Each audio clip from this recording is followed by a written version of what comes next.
বন্ধুরা, আজকে আমরা জানব রক্তচাপ নিরাময়ের প্রাকৃতিক চিকিৎসা।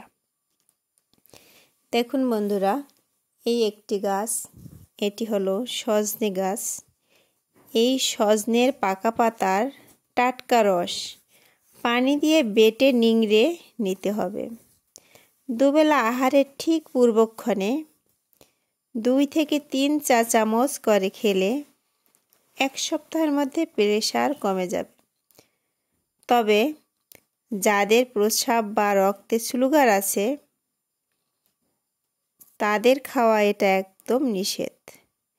রোজ সকাল ও সন্ধ্যায় একই সময়ে 1 কাপ হালকা গরম পানি খাবেন।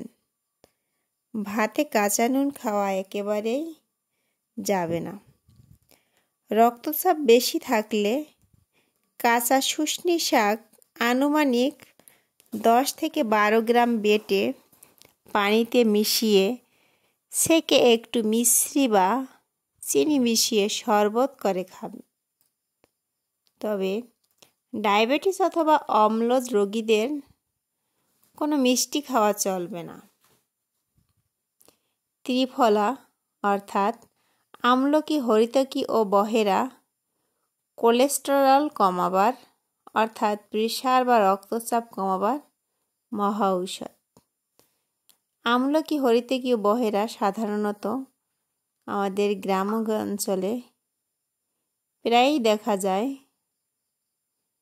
তবে আমরা না জানা সত্ত্বে এগুলোর ব্যবহার মূল্য দেই না এগুলোকে।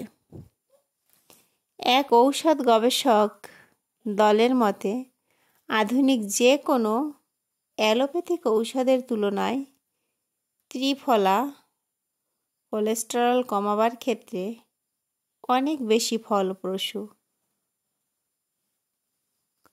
গবেষকদের নেতা হচ্ছেন ইন্ডিয়ান প্রখ্যাত কার্ডিওলজিস্ট সিপি ঠাকুর।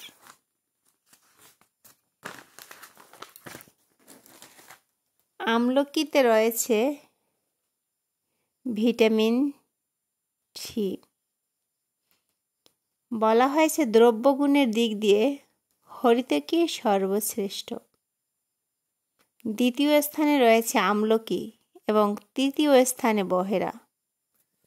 সম্প্রতি এদের গবেষণাপত্র আমেরিকার একটি আন্তর্জাতিক জার্নালে প্রকাশিত হয়েছে।